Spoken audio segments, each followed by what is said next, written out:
शेतकऱ्यांच्या बांधावर जाऊन केंद्रीय मंत्री प्रतापराव जाधव यांनी केली अतिवृष्टीमुळे नुकसान झालेल्या शेतजमिनीची पाहणी। राज्यात अतिवृष्टीमुळे 70 लाख हेक्टरपेक्षा जास्त शेतजमिनींचे नुकसान झाले आहे। दिवाळीपूर्वी या शेतकऱ्यांना नुकसान भरपाई मिळावी यासाठी युद्ध पातळीवर पंचनामे करण्याचे निर्देश प्रशासनाला दिले आहेत, असे केंद्रीय मंत्री प्रतापराव जाधव यांनी सांगितले। बुलढाणा आणि मोताळा तालुक्यात मध्ये ढगफुटी सदृश पाऊस झाला। या अतिवृष्टीमुळे शेतात पाणी तुंबून शेतमालाचे नुकसान झाले। अनेक शेतकऱ्यांच्या जमिनी खरडून गेल्या आहेत। यामध्ये शेतकऱ्यांची मोठ्या प्रमाणात नुकसान झाले। शेतकऱ्यांच्या पाठीशी सरकार खंबीरपणे उभे आहे। नैसर्गिक आपत्तीमुळे शेतकऱ्यांचे नुकसान झाले। या आपत्तीला शेतकऱ्यांनी हिमतीने सामोरे गेले पाहिजे। झालेल्या नुकसानीचे पंचनामे करण्यासंदर्भात अधिकारी कर्मचाऱ्यांना निर्देशित केले आहे। शेतकऱ्यांनी गावाचे तलाठी, कृषी सहाय्यक यांचा समन्वय साधून योग्य पद्धतीने नुकसानीचे पंचनामे करून घ्यावेत। झालेल्या पंचनामांचे चावडी वाचन करून घ्यावे, जेणेकरून कोणताही नुकसानग्रस्त शेतकरी सरकारच्या मदतीपासून वंचित राहणार नाही, असे आवाहन केंद्रीय मंत्री प्रतापराव जाधव यांनी शेतकऱ्यांसोबत संवाद साधताना केले। केंद्रीय मंत्री प्रतापराव जाधव यांनी बुलढाणा तालुक्यातील गिरडा, मोताळा तालुक्यातील नळकुंड, उबाडखेड येथे झालेल्या नुकसानीची पाहणी बांधावर जाऊन केली।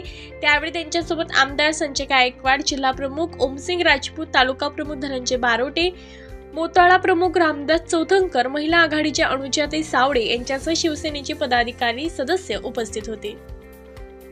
ज्या ठिकाणी पाऊस पडतो आहे, अगदी ढगफुटी सदृश पाऊस त्या ठिकाणी पडतो आहे। थोड्या वेळामध्ये मोठ्या प्रमाणात पाऊस पडल्यामुळं नदी नाल्यांना मोठ्या प्रमाणामध्ये पूर येत आहे।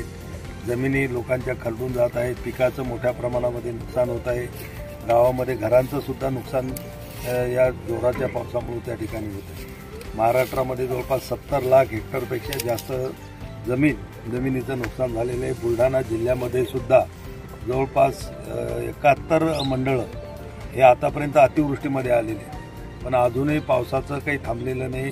कुठल्या ना कुठल्या भागामध्ये दुसऱ्या तिसऱ्या दिवशी पाऊस पडणं सुरूच आहे। त्यांचे सगळे पंचनामा करण्याचे आदेश सगळ्यांना दिलेले आहेत।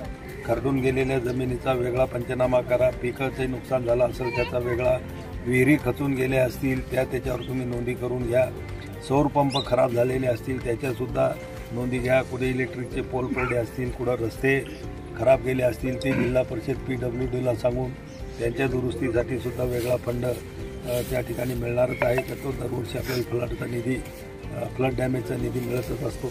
हे सगळं सरकार मदत करायला तयार आहे। आणि आपल्या कृषी मंत्र्यांनी सुद्धा त्या दिवशी सांगितलं की सरकारचा दिवाळीपूर्वी शेतकऱ्याला मदत देण्यासाठी युद्ध पातळीवर सगळे सर्वेक्षणाचे कामं असतील, पंचनाम्याचे कामं असतील, हे करणं सुरू आहे। हे सगळे पंचनामे जिल्हा स्तरावरून ज्यावेळेस राज्य स्तरावर जातील त्याचा सगळा आढावा घेऊन दिवाळीपूर्वी मदत शेतकऱ्यांना कशी मिळेल यासाठी राज्य सरकार प्रयत्नशील आहे।